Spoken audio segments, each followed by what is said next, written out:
গুৰুত্বপূৰ্ণ খবৰ লৈ আনিছো গৌৰীপুৰৰ গদাধৰ নদীত অঘটন সংঘটিত হৈছে সন্তানক নদী পাৰ কৰাই আনিবলৈ যাওঁতে টুলুঙা নাৱেৰে আনিবলৈ যাওঁতে হঠাতে মাছ নদীতে ডুব গৈছে নাও আৰু সন্ধানহীন হৈছে সন্তান সহিতে পিতৃ আৰু এছডিআৰএফৰ অভিযানত আজি মৃতদেহ উদ্ধাৰ কৰা হৈছে পিতৃ আৰু বৰ্তমানেও সন্তানৰ উদ্ধাৰ কৰিব পৰা হোৱা নাই বুলি জানিব পৰা গৈছে দৃশ্যাংশ আগবঢ়াইছে আমি এই মুহূৰ্তত গৌৰীপুৰৰ গদাধৰ নদীৰ ঘটনায় অঘটন সংঘটিত হৈছে নাও ডুবি সন্ধানহীন হৈছিল পিতা পুত্ৰ আৰু আজি এছডিআৰএফৰ অভিযানত পিতৃৰ মৃতদেহ উদ্ধাৰ কৰিবলৈ সক্ষম হৈছে দৃশ্যাংশ কিছু আগবঢ়াইছে আমি গৌৰীপুৰৰ গদাধৰ নদীৰ নাও দুৰ্ঘটনা সংঘটিত হৈছিল টুলুঙা নাৱেৰে নিজ সন্তানক নদী পাৰ কৰিবলৈ যোৱাৰ পথতে মাছ নদীত ৰহস্যজনকভাৱে নাওখন ডুবি গৈছিল বুলি জানিব পৰা গৈছে আৰু তাৰ পাছতে আতংকময় পৰিস্থিতিৰ সৃষ্টি হৈছে আৰু ঘটনাস্থলীত গৌৰীপুৰ আৰক্ষী উপস্থিত হৈ তদন্ত অব্যাহত ৰাখিছিল তাৰ পাছতে আজি মৃতদেহ উদ্ধাৰ হৈছে পিতৃৰ মৃতদেহ উদ্ধাৰ হৈছে দৃশ্যাংশ দেখুৱাইছো কিছু গৌৰীপুৰ গদাধৰ নদীত নাও দুৰ্ঘটনাত সন্ধানহীন হোৱা এজনৰ মৃতদেহ উদ্ধাৰ কৰা হৈছে সময় আছিল তেতিয়া নিশা 9 বাজিছিল আৰু সাবিনুৰ ৰহমান নামৰ যুৱকজনক দেউতাকে নদী পাৰ কৰোৱাৰ বাবে টুলুঙা নাৱেৰে যাত্ৰা আৰম্ভ কৰিছিল আৰু নদীৰে পিতা পুত্ৰ আহি থকা অৱস্থাতে হঠাতে মাছ নদীত ৰহস্যজনকভাৱে ডুব গৈছে তেওঁলোকে আহি থকা টুলুঙা নাওখন আৰু নিখোজ হৈ পৰিছিল পিতা আৰু পুত্ৰ আৰু ঘটনাস্থলীত তাৰ পাছতে আতংকময় পৰিৱেশে বিৰাজ কৰিছিল লগে লগে স্থানীয় ৰাইজে পিতা পুত্ৰৰ সন্ধান বিচাৰি বেৰ জালৰে অভিযান চলাই যদিও কোনো ধৰণৰ সন্ধান উলিয়াব নোৱাৰিলে পিছে ঘটনাস্থলীত গৌৰীপুৰ আৰক্ষী উপস্থিত হোৱাৰ পিছত উপস্থিত হৈছেগৈ এছডিআৰএফ বাহিনী আৰু এছডিআৰএফ বাহিনীয়ে গোটেই নিশা অভিযান চলাইছে তাৰ পাছতে পুৱাই উল্লাবশ নামৰ ব্যক্তিজনৰ মৃতদেহ উদ্ধাৰ কৰিবলৈ সক্ষম হৈছে আৰু সাবিনুৰ ৰহমান নামৰ যুৱকজন এতিয়াও সন্ধানহীন হৈ আছে বুলি জানিব পৰা গৈছে আৰু মৃতদেহ উদ্ধাৰ কৰাৰ পাছতে মৰণোত্তৰ পৰীক্ষাৰ বাবে ধুবুৰী চিকিৎসা মহাবিদ্যালয়লৈ প্ৰেৰণ কৰা হৈছে মৃতদেহ লগতে সাবিনুৰ ৰহমানক বিচাৰি বৰ্তমানেও এছডিআৰএফ বাহিনীয়ে অব্যাহত ৰাখিছে অভিযান দৃশ্যাংশ আগবঢ়াইছে এই মুহূৰ্তত নাও দুৰ্ঘটনাত নিখোজ হৈছিল দুই পিতা পুত্ৰ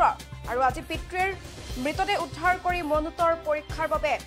প্ৰেৰণ কৰা হৈছে কিন্তু পুত্ৰ সাবিনুৰ ৰহমান বৰ্তমানেও নিখোজ হৈ আছে বুলি জানিব পৰা গৈছে আৰু কিছু দৃশ্যাংশ আমি দেখুৱাই আছো এই মুহূৰ্তত গৌৰীপুৰৰ গদাধৰ নদীত অঘটন সংঘটিত হৈছে নাও দুৰ্ঘটনাত পতিত হৈ পিতা পুত্ৰ সন্ধানহীন হৈছিল আৰু আজি পুৱাই পিতৃৰ মৃতদেহ উদ্ধাৰ কৰা হৈছে এছডিআৰএফ বাহিনীয়ে অভিযান চলাই উদ্ধাৰ কৰিছে আৰু ঘটনাস্থলীৰ পৰা এতিয়া আহি পৰিছে কিছু ভাষ্য আমি ভাষ্য আগবঢ়াইছো কালিৰ পৰা নিৰ্দেশ হৈ আছে দেউতা আৰু সিহঁতৰ ল'ৰা দেউতাকৰ নাম হ'ল ওলাবক্স আৰু তাৰ ল'ৰাৰ নাম হ'ল সাবিনুৰ ৰহমান দুজনে নিৰ্দেশ হৈ আছে মানে গদাধৰ নৈ পাৰ কৰিব গৈ নৌকাখন ডুবাই গৈছে দেউতাকক আজি ওলাবক্সত মানে পোৱা গৈছে 5:02 বজাত পোৱা গৈছে ইয়াতে পূৰা আমাৰ এছডিআৰএফ পুৰা অভিযান চলাই আছে আৰু আমাৰ থানাৰ পৰা আমাৰ ষ্টাফ আহিছে আৰু অজি ছাৰে এনি টাইম মানে খবৰ লৈ আছে মানে অতি সোনকালে চেষ্টা কৰি আছে মানে লাশ দুটাক তুলিবৰ কাৰণে কিন্তু এটা লাশক পাইছে ইহঁতৰ নাম হৈছে ওলাবক্স আৰু তাৰ ল'ৰাটোক এতিয়াও পোৱা নাই সেইকাৰণে পুৰা অভিযান চলাই আছে আমাৰ এইখন ঠাইৰ নাম হ'ল সাজৰগুটি আমাৰ এই ৰাজবাৰীৰ ওচৰৰ এইটো আমাৰ গ্ৰাম এইটো আমাৰ গদাধৰ নদীত পৰিছে নাওখন কালি কেই বজাত কালি 9টা বজাত হৈছে 9টা বজাত হৈছে কিন্তু কালিৰ পৰা এছডিআৰএফ চেষ্টা কৰি আছে কিন্তু আমাৰ দুৰ্ভাগ্য আমাৰ লাইট নাছিল সেইকাৰণে এছডিআৰএফ অলপমান জিৰণি লৈছে তাৰপিছত এছডিআৰএফ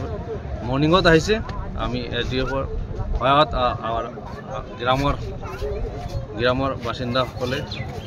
ৰাইজে মিলি যিকোনো খবৰৰ বাবে যোগাযোগ কৰক 7099017330